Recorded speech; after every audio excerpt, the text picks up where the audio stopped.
Welcome back. Those of you who've watched my last couple of videos know that I was in London for a kind of 2-week holiday in early to mid-July. And it wasn't just a Britpop nostalgia trip, as my previous videos might suggest, which were, concert videos where I filmed, live shows I've been to by Suede, by Manic Street Preachers and Richard Ashcroft.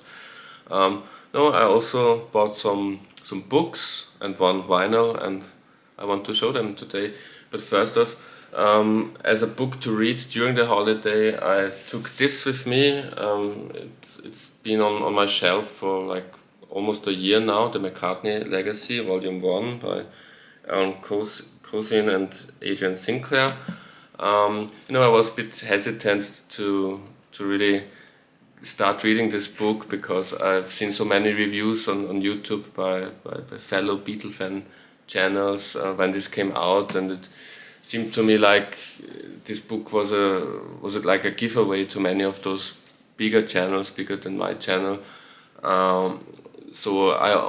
It's like with all those box sets when they get sent out to the bigger Beatle YouTubers for free, that I always suspect maybe it's almost like they are guaranteed a good review of that, and so I thought maybe this isn't really, as a book itself, not that good, but I was proven wrong, and I had 2 weeks on holiday to read it, and now I've read it. It covers McCartney's solo career from 1969 to 1973 until Band on the Run in a very extensive way, so it's almost 700 pages.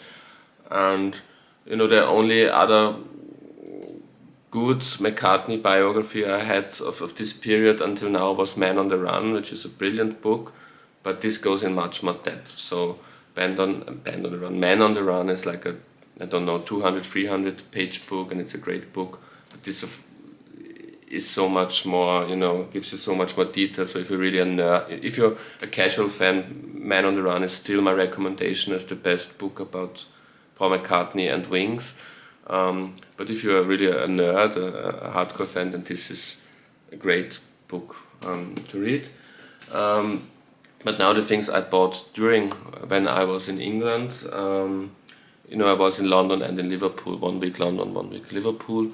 And we also from London, we made a day trip to Oxford because my girlfriend is that was also, my England trips are always, connected to, me being a pop nerd, a pop fan, and I'm always trying to walk in the footsteps of my favorite bands from England. But my girlfriend is a big Radiohead fan. I respect Radiohead, but I'm not really a fan. So we went to Oxford, on the one hand, of course, because it's a beautiful city itself, but also because it's the Radiohead city, where they, not where they come from, I think, but where they, as students at the university there, where they started. So we went to some pubs where Tom York used to hang out, and then where Radiohead, when they still were called, on a Friday played the first shows in front of like 50 people, and that was nice. But we also found some great book, unsurprisingly, in a university town like that, book and vinyl shops. And in one vinyl shop, unfortunately I've forgotten the name, but it was really a great vinyl shop. It's a bit masochistic when you're on a holiday to go into a vinyl shop, because I never buy, or almost never buy, LPs on holiday, because they're so, how do you transport them in a safe way back? It's not easy to transport them without them getting damaged. So it's really a bit tough to go in such a shop, especially when it's a good shop with good selections and you see all the great vinyl, but I can't really buy this. But 7 inches are kind of a way out of this misery, so I bought a 7-inch, and it's a very interesting 7-inch, I think. Like I said, it was a bit of a Britpop nostalgia holiday. I'm also wearing my Oasis shirt now, and I bought Roll With It on vinyl, and that's the big thing about that. I have all the Oasis singles as maxi CDs, from Supersonic, the first single, until I think the singles from Heathen Chemistry. After that I stopped really being a Oasis fan. I didn't really care much about the albums after that, or even some of the albums before that. But the first 3 albums, I'm a big fan still of the first 3 Oasis albums. And to get this on vinyl finally, that's great. Vinyl in the mid 90s was kind of dead, and so there weren't really much vinyl pressed of releases. So I think this is a great find, and it's not really like it's a bootleg or something.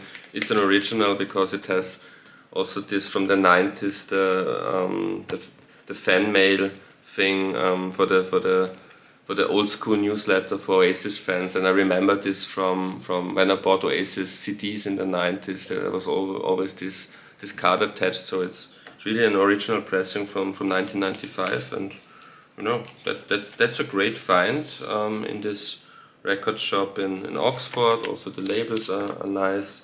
The B-side is not Rocking Chair, as some would think. It's Better People. On the CD single there were 3 B-sides, but Rocking Chair was just track 3, which is like the big B-side of this maxi CD.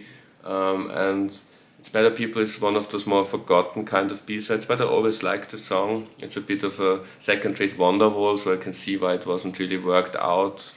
It's more like a demo sung by Noel, and if they really would have worked it out as a band, it would have been too much like a song like Wonderwall or like a song like Rockin' Chair. But it's a very good B-side, I would say. So the Roll With It single, that's nice. And I also think the vinyl mix of the song Roll With It is really in places different, very different to the well-known CD version. So it's worthwhile for that alone. I think I've heard some piano more in the foreground on this Roll With It mix that you can barely hear on the big CD version. So that was a great find. But I bought a lot of books because books are not that easily destructed or damaged as LPs if you're on a journey like that. I think also in Oxford I bought in a bookshop this Kate Bush biography. I've never owned a Kate Bush biography until now. I'm a Kate Bush fan. I think in my list of my top 25 favorite artists of all time she was somewhere like number 10, 9 or 8, so it's really an all-time favorite artist of mine. But I always liked her to remain mysterious to me, so I don't really know that much about her biography, apart from the things that are autobiographical in her lyrics and other things that are well known. But to really learn about her life, maybe now it's the time for me to start knowing more about her as a person, and re-listening to her work, to her albums, with that new knowledge. So I'm looking very forward to read Under the Ivy, the Kate Bush biography. And then, believe it or not, I never owned copies of the 2 books John Lennon wrote in 1964 and 1965 in his own right, and as Bennett in the Works. I think I had borrowed a copy of it in a library when I was like 10 or 11 years old, in my local Vienna library when I was 10 or 11 years old. So I read both books in one volume when I was 10 or 11, but I can't remember much of it. So finally I have both books. I bought them in the Beatles story in Liverpool. Second week I was in Liverpool, I bought them in the big Beatles museum, the Beatles story. I also bought in that shop, and it wasn't my first time in the shop last year when I was in Liverpool. I already was there. But this time I really went on a shopping spree in that shop, and I also bought my first Ringo Starr biography, Ringo with a Little Help, by Michael Seth Starr. So funnily enough, the author is also, his last name is Starr. Ringo's last name isn't really Starr, I know, but it's a funny coincidence. I haven't yet started reading it, but it's, as far as I know, the only really comprehensive biography so far about the life of Ringo Starr. Of course, you know a lot about his life through reading other books like the Mark Lewison book, Hunter Davis, etc. But really a book dedicated only to Ringo with 400 pages. Looking forward to that. Another book I've known about for a long time. I think this is a new edition of it. This book is around since the early 80s, and it was a bit of a scandal when it came out. because it was a bit of the dirty laundry of the Beatles, the breakup phase. But it has been. This is a new edition. This isn't, I think, the one from the early 80s. This came out a couple of years ago, but it's based on the book by Peter Brown from the early 80s. All You Need Is Love, the end of the Beatles.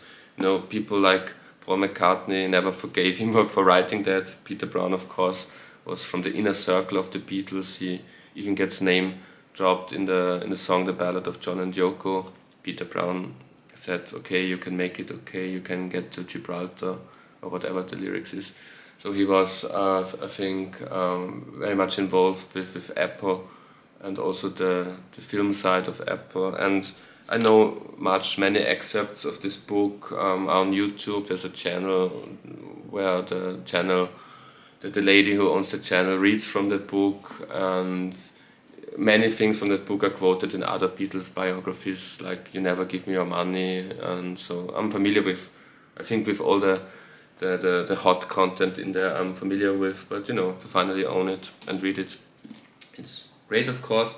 Then the next one is not Beatle related, or maybe it's also Beatle related. I don't know yet. I think it must be Beatle related in places, but it's more general book about 1966, about that year in pop. And the reason I bought it is not just because I'm a fan of the year 1966 in pop, but also of the author John Savage. I read another great book by him 20 years ago, which was about the British punk movement, the 77 scene with the Clash and the Sex Pistols. England's Dreaming is the name of the very famous book about punk in Britain. And it's a brilliant book, and I know him as a talking head from several documentaries about pop culture, and he's really an expert and a great writer, so I'm looking forward to John Savage's take on the year 1966. And another thing I didn't really buy, I was this time when I was in Liverpool, I was on the National Trust tour of the homes of the Beatles, at least of John Lennon and Paul McCartney's homes. So I was in Forthlin Road and in Mendips, Menlove Avenue, where John and Paul grew up, and which was fascinating and a great event in my life, I would say. I will make a video. I filmed and I will edit a video which will come on this channel, which will come out on this channel in maybe 2 weeks or something like that. It wasn't allowed to film in the houses, in John's house, in Paul's house. But I managed to film a couple of seconds when no one was in the same room as me. If you don't agree with me filming there, don't watch that video when it comes out. But I filmed glimpses of the sleeping room of John Lennon and inside Paul's house. So watch out for the next video on that. And on this National Trust tour, they also gave you this. This is more like a folder than a book, but about John's house. So there you can see it as well. So it can't be that bad or that criminal of me to have filmed there, because they have photos of what I filmed in there anyway. So what I filmed was basically this John's bedroom. So it's not like it's forbidden to look at this if it's in this folder. So this is a little booklet about the home of John Lennon. That's it. It was a great holiday. Been to great concerts, Suede, Manic Street Preachers, Richard Ashcroft. I've also met Kit Harington. People familiar with my channel know that besides my music interests, my favorite TV show ever is Game of Thrones. I'm a big Game of Thrones fan, and Kit Harington's character Jon Snow is probably my favorite character from the books and the show. And in London, my girlfriend and me, we've met him, which is another story for another video. So maybe I make 2 more videos and a couple more of those live footage from the Suede, Manic Street Preachers, Richard Ashcroft shows videos. But I will make 1 video about the Beatles' child homes tour. And I also was at Friar Park, not inside, of course, because Olivia still lives there.